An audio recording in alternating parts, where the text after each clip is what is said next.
This video is about the characters in Chapter 3 of Steinbeck's wonderful Of Mice and Men. In Chapter 2, he introduced the characters one by one, really, and in the video I made about that, I talked about the characters one by one. But in this video, we're going to talk about the characters in terms of the conversations they have during the chapter, and we're going to go through in a more or less chronological order. So we're going to start by talking about Slim and George and their conversation. Then we're going to talk about the Candy's dog episode. Then we're going to talk briefly about Slim and Crooks. Then George and Lennie, with Candy eventually joining them, discussing their dream. And finally, we're going to talk about the fight. And we're going to be analysing all of these situations in terms of character. Do remember that if you're enjoying this video, click on like. Click on like right now. Do it now and don't wait till later. That helps to get my video out there.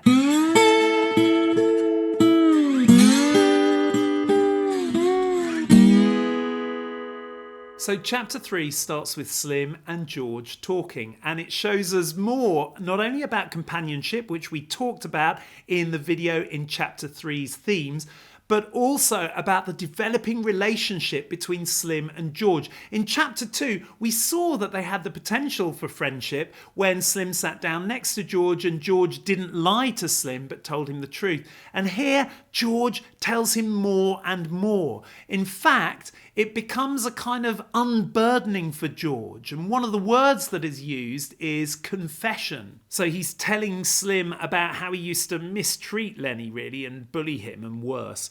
And it says George's voice was taking on the tone of confession. This makes George sound like someone who needs to disburden himself, and it makes Slim sound like a priestly figure. In fact, in that same paragraph at the start of it, we hear George looked over at Slim and saw the calm, godlike eyes fastened on him. Slim is really staring at him, but it's not an aggressive gaze. It's a kind of pastoral gaze, a priestly gaze. We know it's not aggressive because we're told that Slim neither encouraged nor discouraged George from talking. He just sat back quiet and receptive. So he serves this role as a kind of priest, or perhaps what we might need in the modern world, a psychotherapist. George needs to disburden himself, and it's all part of the importance of people talking to each other. Slim also in this conversation says many times that Lennie is clearly not a bad guy. And that's important because the reader needs to know from an authoritative figure whom we can trust, and that's Slim, that Lennie's a good guy. Because we're not sure, are we? We've seen him kill some mice, we've heard about him getting into trouble in other places. He can't seem to manage himself in social situations. So it's really important to hear from Slim, no, he's a good guy. So, Slim's role is to keep the reader on the right track with how they judge other characters. The other thing that we get out of this confession of George's, we find out the truth about not only exactly why George and Lennie are together, which is because they grew up in the same time, but also the truth of what exactly happened in Weed, which was that Lennie grabbed hold of a girl who was wearing a red dress. And we talked about that more in the themes chapter, so watch that video as well.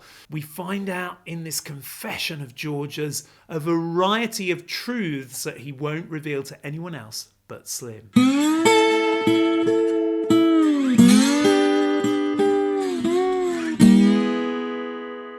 The Candy's dog episode gives insights into a whole range of characters. First of all, it's Carlson who brings up the need to get rid of Candy's dog. He won't stop talking about how smelly it is, about how it can't look after itself, how it can't eat. And he really doesn't have much empathy for Candy. Candy really reminisces about the good old days with his dog. You wouldn't think it to look at him now, but he was the best damn sheepdog I ever seen. Candy wants to go back to the good old days with his dog, but probably that's partly him wanting to go back to the days when he was fully fit and healthy. As we said in another video, Candy and his dog, they really are one and the same. Candy wants Slim to resolve the situation in his favour, but Slim really doesn't do that.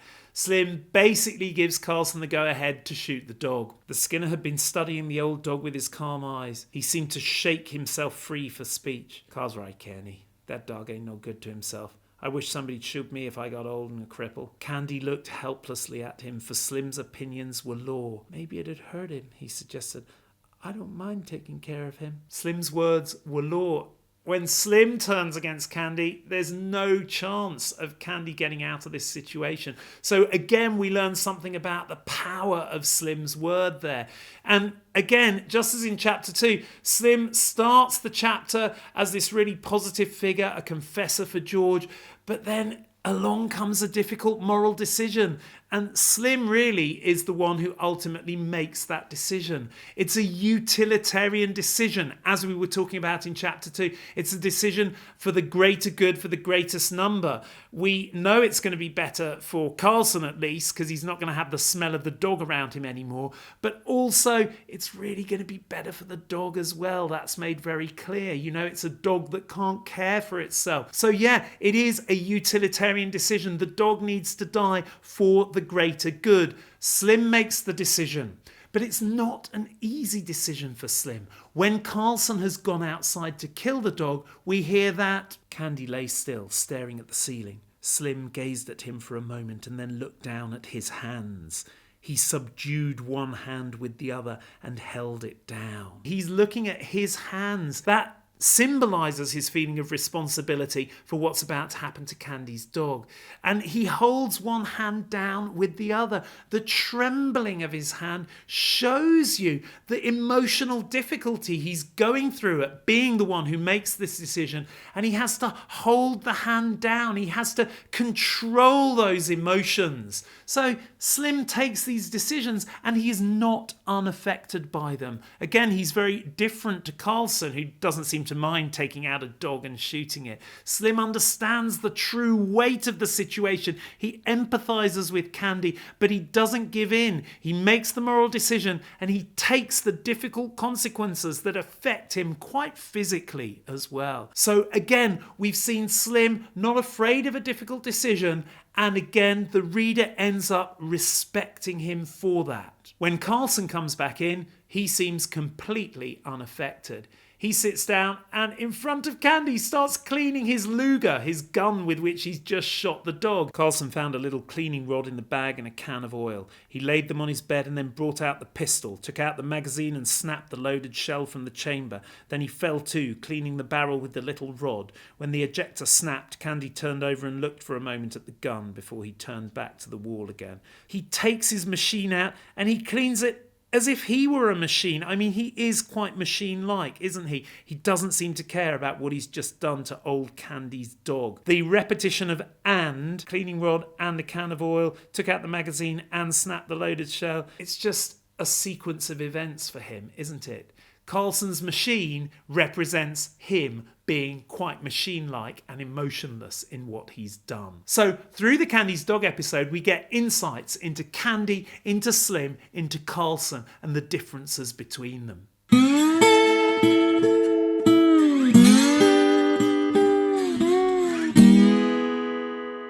I am going to spend a minute on a very brief episode that's worth mentioning, which is that Crooks comes in, and in fact we find out that his name is Crooks. Why? Because Slim calls him by his name for the first time in the novel. Nobody else has done that.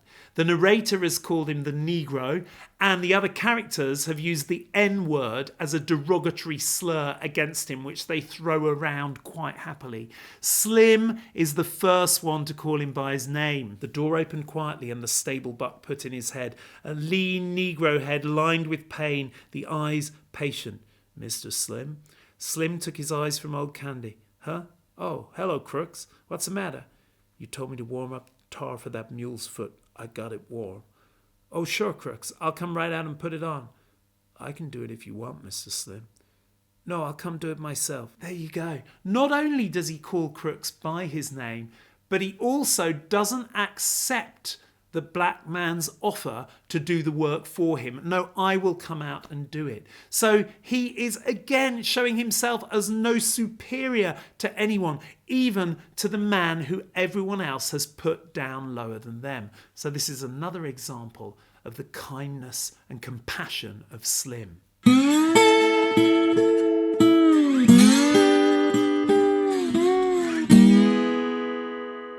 Now, George and Lennie start to discuss their dream when they get the opportunity, and Candy joins in with them. And I've spoken at length about that in the Chapter 3 themes video, which you can see here, so I'm not going to spend long on it here, other than to tell you a little bit more about what it shows us about the characters.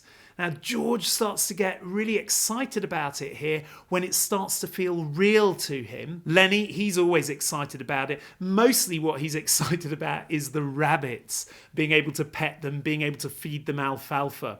At the end of the chapter, after he's had the fight with Curley, what he thinks about is not, will our dream come true, but, I can still tend the rabbits, George?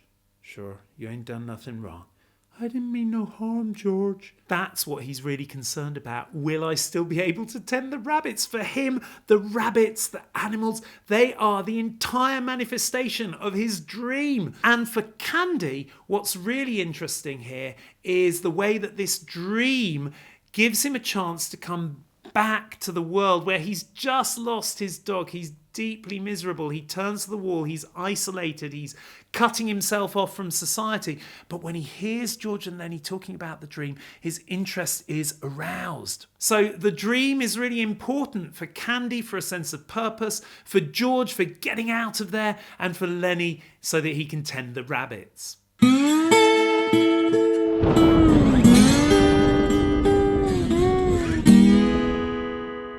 The fight between Curley and Lennie is the major set piece in the first half of the novel, in the first 3 chapters. The whole novel has been building towards this first climax. And when it comes, we are not disappointed. The writing is fantastic. Steinbeck builds it up by bringing Curley in and then taking him away and dropping the pace while there's the conversation about the dream. But we know something is going to happen because Curly's already come in and he's been looking for his wife. Curly burst into the room excitedly. "Any of you guys seen my wife?" he demanded. "She ain't been here," said Whit. Curly looked threateningly about the room. "Where the hell's Slim?" "Went out in the barn," said George. "He was going to put some tar on a split hoof." Curly jumped out the door and banged it after him. We know something's going to happen, don't we? Again, look at the verbs describing Curly. Burst into the room, jumped out the door, banged it. So aggressive, everything. But Steinbeck doesn't let it happen immediately. Oh no, he's too much of a good writer for that. As I said, he drops the pace and lets the dream sequence go on for quite a number of pages before suddenly bursting in on the dream and symbolising the impossibility of the dream actually being achieved in any meaningful way. In come Slim, followed by Curley, followed by Carlson, followed by Whit. A physical representation of the stature and hierarchy on the ranch. Brilliant the way that Steinbeck brings them in one by one.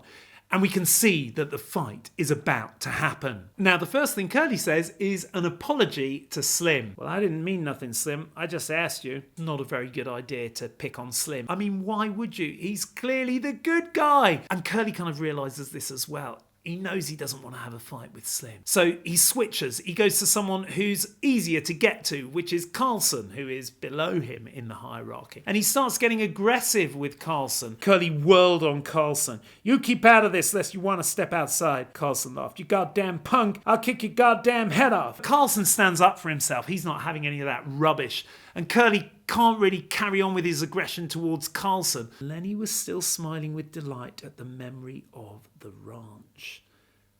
Lennie doesn't have a clue what's going on again, does he? Socially, he's completely inept. He's dreaming about the rabbits. He doesn't know he's about to get picked on. But picked on he gets. Curly stepped over to Lennie like a terrier. "What the hell are you laughing at?" Lennie looked blankly at him. "Huh?" Then Curly's rage exploded. "Come on, you big bastard. Get up on your feet. No big son of a bitch is going to laugh at me. I'll show you who's yeller." I mean, Curly's really paranoid, isn't he? Lennie was not laughing at him. Lennie was dreaming of the rabbits. And Lennie doesn't have a clue what's going on, as I said. The fact that Curly is described as being like a terrier sets us up for this being a very animal fight. And in fact, there are a number of animal references here. When Curly starts punching Lennie, we get Lennie covered his face with his huge paws and bleated with terror. 2 animal references there. Paws make him sound like the massive bear that he is. And bleating, well, bleating is what little sheep and little baby lambs do when they've lost their mothers. So there's this incredible juxtaposition between Lennie's physical strength as a bear with a paw and bleating like a little lost lamb looking for guidance from his parent figure, George. And then another animal reference. Slim refers to Curley as the dirty little rat. I'll get him myself. It's all about animals. Curley as a terrier and a rat. Lennie, a bear and a lamb. Which is going to prevail? When the bleating lamb turns to his parent figure, George, George yells at him, "Get him, Lennie!" And when he's told what to do, Lennie does exactly as he's told. The bear side of Lennie comes through, doesn't it? Curly's fist was swinging when Lennie reached for it. The next minute, Curley was flopping like a fish on a line, and his closed fist was lost in Lennie's big hand. There we go. Curley has turned from terrier to rat to fish. Brilliantly. George has given the word, and Lennie, really behaving a bit like a marionette or a puppet, responds to what George tells him. We see again this relationship between George and Lennie where George is the brains, get him Lennie, and Lennie is the brawn. All of it described with a high level of zoomorphism. That's the technique of making humans sound like animals. So we've got terrier, rat, we've got paw, we've got bleated, and then we've got flopping like a fish on a line. And we're not sure in all this cacophony of animal sounds and voices and images who will prevail, but it is eventually Lennie. And when Lennie does prevail, what happens? Well, he doesn't know how to let go. We've just been told at the start of chapter 3, how when he was in weed, he grabbed onto a girl's red dress and she got scared and he didn't know what to do and he held on more tightly. And we see him doing exactly the same thing again here. When he gets scared, he just grabs hold even more tightly. Let go of him, Lennie, let go. But Lennie watched in terror the flopping little man whom he held. Blood ran down Lennie's face. One of his eyes was cut and closed. George slapped him in the face again and again, and still Lennie held on to the closed fist. Curly was white and shrunken by now, and his struggling had become weak. He stood crying, his fist lost in Lennie's paw. George shouted over and over, "Let go his hand, Lennie, let go. Slim, come help me while the guy got any hand left." Suddenly, Lennie let go his hold. He crouched cowering against the wall. "You told me to, George," he said miserably. Suddenly he let go and then he cowered against the floor. This enormous power of Lennie's controls him and then he kind of snaps out of it and he cowers a bit like a dog if we're carrying on with the zoomorphism and the animal imagery. Suddenly he knows he's done wrong. He's cowering. He doesn't want to be spurned by his master. So the animal imagery is strong all the way through this episode. And Lennie's strength is incredibly brutal. And in fact, again, the reader is guided by Slim in how to respond to Lennie's strength. Slim straightened up and regarded Lennie with horror. "Let's see your hands," he asked. Lennie stuck out his hands. "Christ almighty, I hate to have you mad at me," Slim said. So Slim is really just making it clear exactly the terrifying power of Lennie. And Slim's role is really important, not just in terms of how he shows us to think about Lennie here, but also in the way he responds to this entire event. When the fight is over, Slim takes control. Now, what's the very first thing he does when he takes control? He says, "We've got to get Curly to the hospital." So he's straight in there with his first aid. "We got to get him to a doctor. Carlson, you get the candy wagon hitched up. We'll take him to Soledad and get him fixed up." Slim turned to the whimpering Lennie. "It ain't your fault," he said. "This punk sure had it coming to him. But Jesus, he ain't hardly got no hand left." Slim hurried out and in a moment returned with a tin cup of water. He held it to Curly's lips. So he's dealing with the first aid there. He's sorting out the trip to the hospital. He runs out, he gets water, he brings it back. So he's nursing Curly, but at the same time, he's making the right moral judgment about Curly. He says this punk sure had it coming to him. And that's what the reader wants to hear. So we like Slim, not only because he's doing the right thing in terms of first aid, but also because he's making the right moral comments. And he also says to Lennie, "It wasn't your fault." So he recognises the responsibility and he doesn't put it on Lennie. He's a totally balanced individual. And then he resolves the entire problem about how this could negatively affect George and Lennie's chance of putting together their steak that they want by very cleverly playing on Curly's pride. So George says, Slim, will we get canned now? We need the steak. Will Curly's old man can us now? Slim smiled wryly. He knelt down beside Curly. You got your senses in hand enough to listen, he asked. Curly nodded. Well then listen, Slim went on. I think you got your hand caught in a machine. If you don't tell nobody what happened, we ain't going to. But you just tell and try to get this guy canned and we'll tell everybody. And then will you get the laugh? I won't tell, said Curly. He avoided looking at Lennie. Slim threatens Curly with humiliation. We'll tell everybody what happened. We'll tell everybody you got beaten in a fight and you'll get laughed at. He uses the pride he knows Curly possesses to save George and Lennie from this difficult situation. And he does it in an instant. He smiles wryly. He thinks about it. He calculates. He works it all out. He's quick thinking. He takes again the right moral decision. What a guy. Start of the chapter, he receives George's confession. Middle of the chapter, he treats Crooks as an equal. He refers to him by name. And end of the chapter, he tells us exactly what to think about exactly what's happened, and he saves George and Lennie. He is a true hero. And what makes him heroic? His ability to combine knowing what to do and when to do it with this deep sense of compassionate understanding of people. We love Slim. For Lennie, this fight, it's all about whether he'll still get to tend the rabbits. He doesn't really understand what's going to happen before it's happened. He doesn't really get it while it's going on. He suddenly starts carrying the corner. He kind of understands that he's done something wrong. But at the end of the chapter, it's, George, what you want? I can still tend the rabbits, George. Sure, you ain't done nothing wrong. I didn't mean no harm, George. Well, get the hell out and wash your face. All he's capable of understanding is whether he can look after the rabbits. Just this very basic conception of right and wrong in the form of punishment and reward. On a symbolic level, he's really asking if the dream is over. And George reassures him it isn't. But the reader's not so sure after this. Subscribe to my channel so you can find out when I'm posting my next video on this series, Analysing of Mice and Men.